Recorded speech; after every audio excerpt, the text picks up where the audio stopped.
where 2 penalties were called, and it looked like maybe you were able to get both of the yardage. Can you explain that play? Yeah, one of them was a live ball foul, and the other one was a dead ball foul. So you're able to get both? Yeah, because one play occurred during the play, and the other play occurred after the play. Okay. So live ball and dead ball. I thought you had to do either of them, sorry. Along with the yards on the play. Yeah, because, so say I'm on offense and I clip you. Well, that's a penalty. Yeah. Then post-snap, one of our players punches one of their players. That's 2 separate incidents at 2 separate times, so they don't enforce both penalties. Because if not, you could have a penalty and then say, all right, after the play, go punch him whenever you want, because it doesn't hurt you.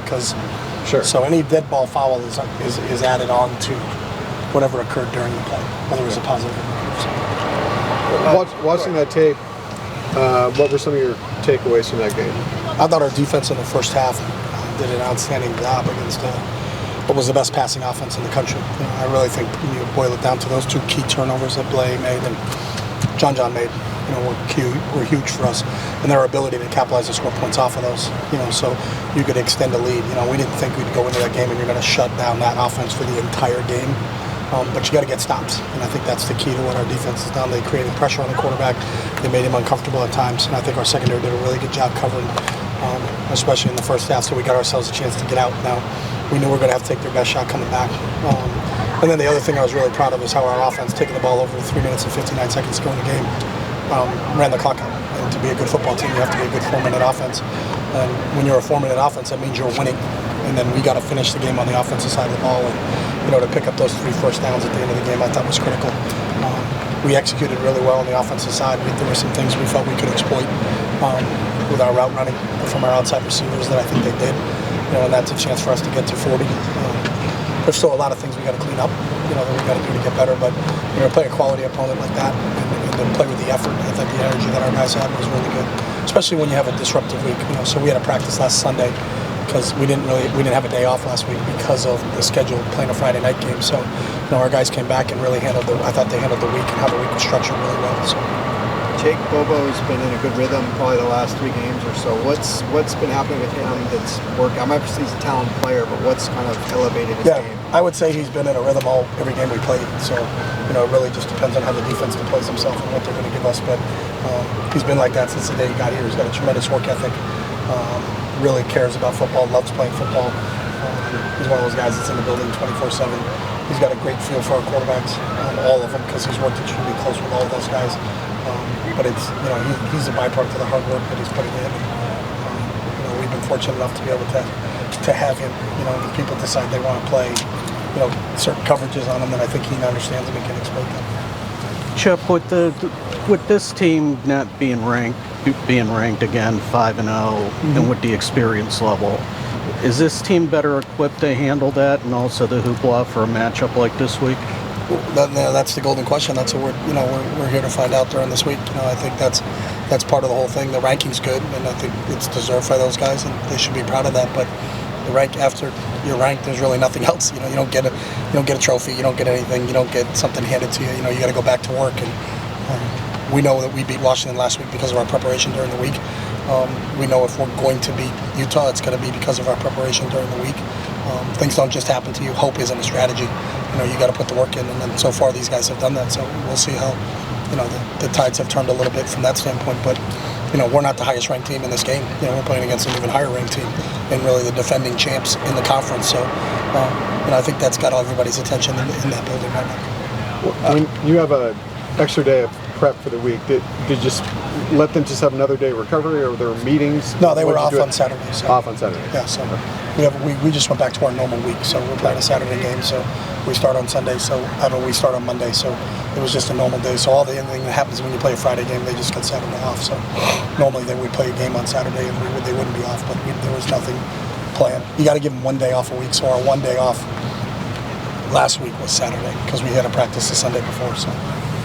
Dorian was pretty fiery when he talked to us after the game. Does he seem like he has like a chip on his shoulder, the way he's just kind of playing and carrying himself right now? This last go around, really making the most of it? I think Dorian's had a chip on his shoulder since the day he walked in here. I think that's what drives him and motivates him in everything he does. So he's always kind of played like he's had a chip on his shoulder. That's his motivation, and that's what drives him. That's the competitor that he is. And and that's what you love about him, that he's the ultimate competitor, whether he's a true freshman or he's a fifth-year senior. I don't think his motivation level has changed at all. He's always been a fiery competitor, and that's one of the things you love about him. His competitive nature is awesome, so you love to see that, but that's not something that just all of a sudden he fell into during his fifth year. He's been like that for 5 years now.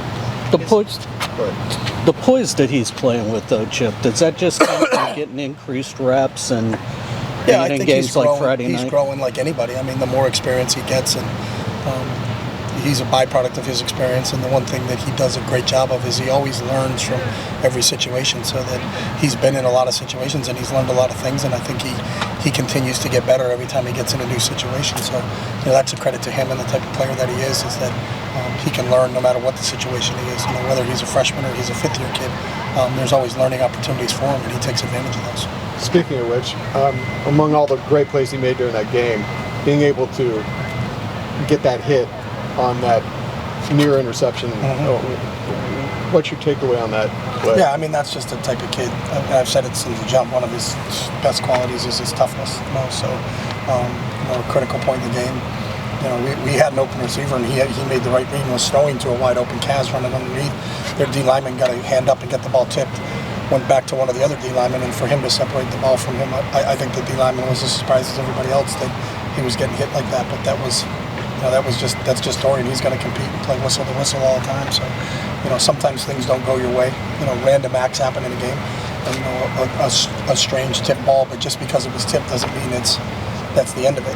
That's just kind of that typifies the type of player he is, the type of competitor he is. How is Cam Madrano progressing? Where's he at, health-wise, physically? Kane's doing a nice job. We'll continue to monitor him and see where he is, but he's done a great job. He's been really dedicated to his rehabilitation, so we'll see where he ends up this week.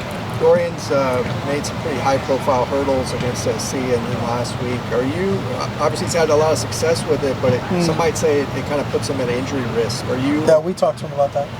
He's had as many where he's been tackled than he's made, so he's probably batting 500 on the hurdle wheel. So I think it's a feel, and some things you can't take that instinctual thing away from those guys, and they've been key plays for him. But he also has to know his best ability is availability. We need to keep him on the field, so he's got to be a little bit conscious of that.